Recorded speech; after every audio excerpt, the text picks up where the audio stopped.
আসসালামু আলাইকুম প্রিয় বন্ধুরা। রাতে প্রচুর বৃষ্টি হয়েছে। এই বৃষ্টির দরুন দেখুন পানি নদীতে যে পড়ছে। এই দেখুন এপার থেকে পানিগুলা সম্পূর্ণ পানি দেখুন নিচু এলাকা দিয়ে এখানে একটা ছোট ক্যানেল দেওয়া আছে। এই ক্যানেলে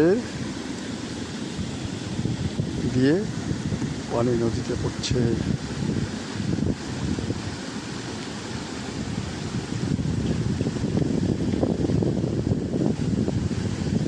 আপনারা দেখছেন কত নদী সোনা চান্দি এলাকা।